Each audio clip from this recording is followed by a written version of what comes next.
Hello everybody, David Shuster here. Well, if this video doesn't make you sit up and take notice, nothing will. The newly released video captured by a U.S. Reaper drone shows a glowing orb off the coast of Yemen. Suddenly, on the left side of your screen, you see a Hellfire missile zip in, strike that unidentified object, then bounce right off it.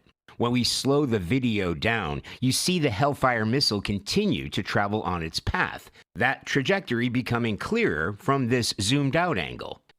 This jaw-dropper unfolded in October 2024 off the coast of Yemen, only now making it to Capitol Hill. Congressman Eric Burleson shared the video at a House Oversight Committee on what the military calls unidentified aerial phenomena, better known as UFOs. That's a Hellfire missile smacking into that UFO and just bounced right off. And it kept going. It kept going, and it looks like the debris was taken with it. Yeah, what the hell is that? Keep in mind, the Hellfire missile is made to vaporize tanks, terror compounds, or any other target with GPS precision. It does not bounce. And yet, it bounced off the glowing orb as if the missile were made of rubber, not ceramic and metal. We've never seen a Hellfire missile hit a target and bounce off. Lou Elizondo is a former senior intelligence officer with the Pentagon. When a Hellfire makes a hit, a kinetic strike on something solid, there's usually not much left of whatever it is it's hitting. It's very, very destructive.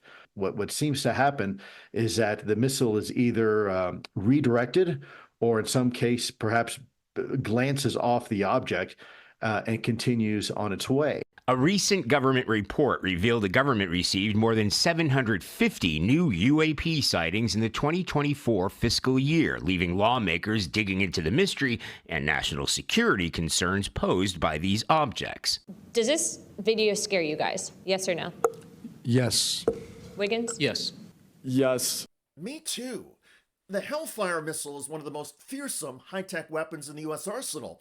And if this weapon cannot dent an object, we either have a serious problem with the missile or the object is far superior and perhaps otherworldly. U.S. military experts are not convinced that the orb is extraterrestrial or from another dimension, but the orb clearly has technology that is more advanced than our military possesses or understands. It's a technology that makes our premier missile system completely and utterly useless. And from a strategic, tactical, national security standpoint, this is not a hiccup. It's an enormous red flag. Because again, U.S. lawmakers and witnesses at this hearing emphasized that no known U.S. technology could withstand a Hellfire missile strike. During the hearing, military whistleblowers testified under oath that they had seen other UFOs and accused the government of a cover-up. One witness recounted what's been called the Vandenberg Red Square, an event from 2003 that took place at what is known today as Vandenberg Space Base in California. At the time, the site was still operated by the U.S. Air Force. A witness remembered hearing chaos over the radio as a fellow airman screamed, "It's coming right at us! It's coming right at us!" Just seconds later, the report came through that the object shot off and was gone. Another witness spoke about a Tic Tac encounter that has been reported on before. Look at that thing! It's rotating. The objects captured on military pilot cameras and radar defy our understanding of physics and propulsion. My gosh! They're all going against the wind. The wind's 120 knots from the west. 2 years ago, the head of a Pentagon task force responsible for investigating unidentified anomalous phenomena, or UAPs, went public to the media and alleged the U.S. government was hiding a secret UFO retrieval program. Call it spacecraft, if you will, non-human, exotic origin, vehicles that have either landed or crashed. We have spacecraft from another species. We do, yeah. How many? Quite a number. You're kidding. No. That is 36-year-old U.S. Air Force veteran and military intelligence officer David Grush. In an interview with News Nation, he said the U.S. government has a top-secret program and has found and retrieved wreckage of fully intact UFOs. I thought it was totally nuts, and I thought at first I was being deceived. It was a ruse. People started confiding in me. They approached me. I have plenty of current and former senior intelligence officers that came to me many of which I knew almost my whole career, that confided in me they were a part of a program. They named the program. I've never heard of it. And they told me, based on their oral testimony, and they provided me documents and other proof, that there was, in fact, a program that the UAP task force was not read into. In other words, it was kept away from Grush and his task force. Grush filed a whistleblower complaint saying he gave the information to Congress and to the intelligence community's Inspector General.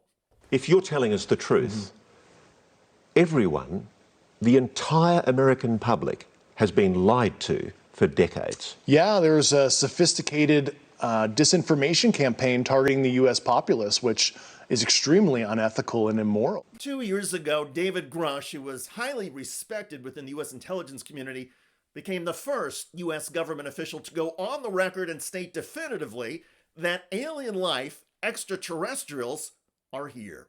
An official intelligence representative at a high level from the US government is saying publicly, we are not alone. We're definitely not alone. Absolutely, the data points empirically that we're not alone, yeah.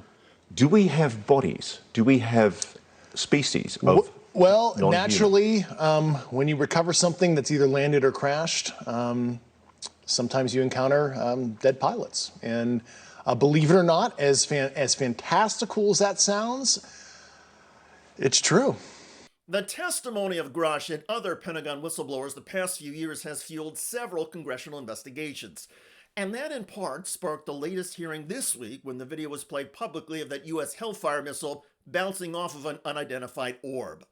By many accounts, this is the most compelling and mysterious UFO video made public in years. Pentagon officials confirmed the United States was on a mission at the time, in October 24, conducting airstrikes against Houthi rebel positions in Yemen. When pressed for more information, the Pentagon refused to comment.